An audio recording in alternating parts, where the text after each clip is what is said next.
Hello, ladies and gents. We are going to start marching across the electromagnetic spectrum, and we're going to start over on the left-hand side with radio waves. Now remember, things on this left-hand side, long wavelengths, relatively low frequency, low energy. The L's go together. So we're going to start with these low energy radio waves. And the first one you're probably familiar with is AM radio. The term AM stands for amplitude modulation. Now, amplitude, as we described, is the height of the waveform. When it is broadcast, the radio station gets a carrier wave. That is the frequency that you actually tune into on your radio dial. When the announcer or the music is played, it is passed through a microphone and it produces a signal. And that signal electronically is married to the carrier wave.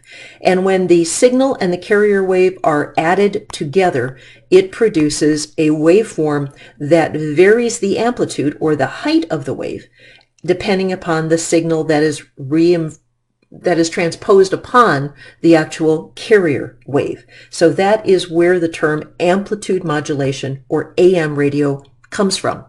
Now, if you look at AM radio, it is usually broadcast in the kilohertz part of the frequency spectrum.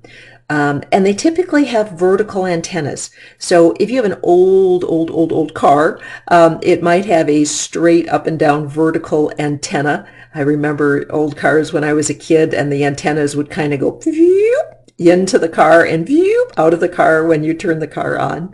Old AM radios will very often have a vertical antenna, sort of like that. So those are those AM waves.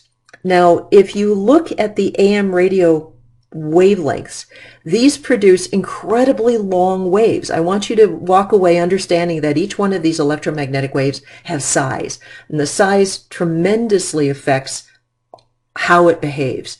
So a long AM radio wave can be 100 to 300 yards long. So what is 100 yards long? Well, it's about a football field. So it is possible to have one AM radio wave that is 3 football fields in length. That is huge. That is monster huge. So one of the things with AM radio that occurs is because these are so incredibly big, they won't fit in some situations.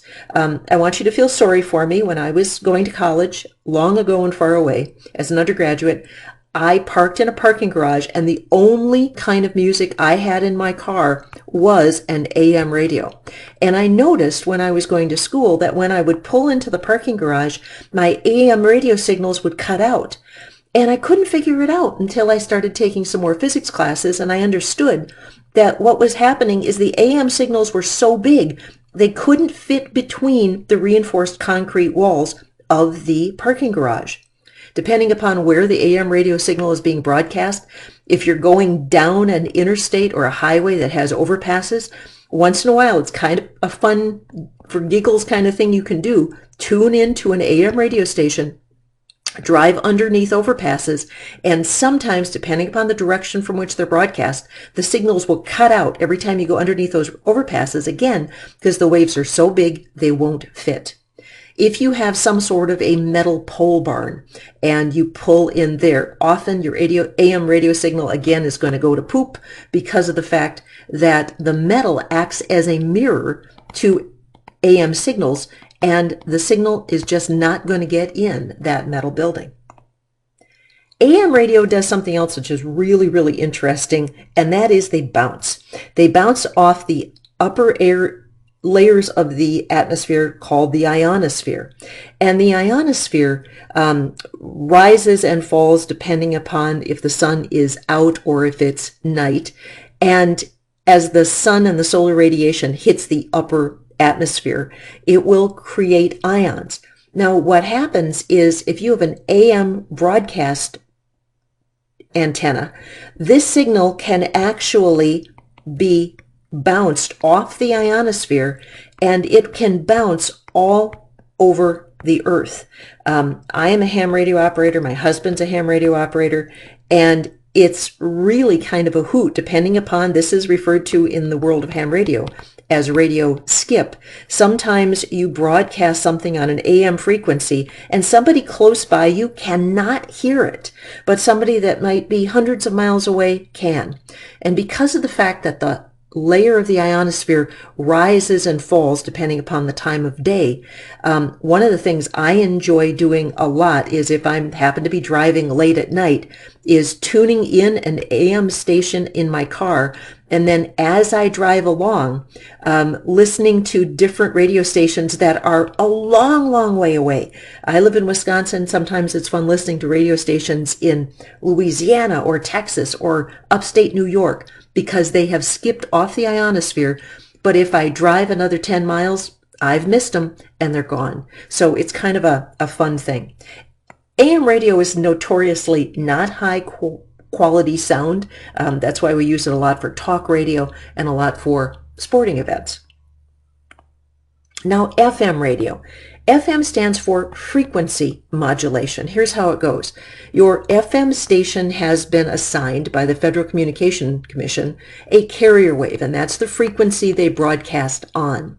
Then the voice or the music is married with that carrier wave by modulating or changing the frequency. When there is a crest on the signal, it ends up being a high frequency. When there's a trough on the signal, they modulate or change the frequency of the wave.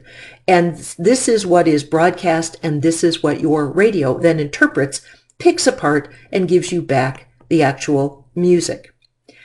FM radio typically has a horizontal antenna, and a lot of automobiles that still have external antennas have an antenna that's at a wacky angle. Why? Well, you understand vectors, because a fraction of it can be used for AM, horizontal is going to be FM, a fraction of it is going to be used for AM, and it basically means it's kind of crummy at both, but it will give you a little FM reception and a little AM reception.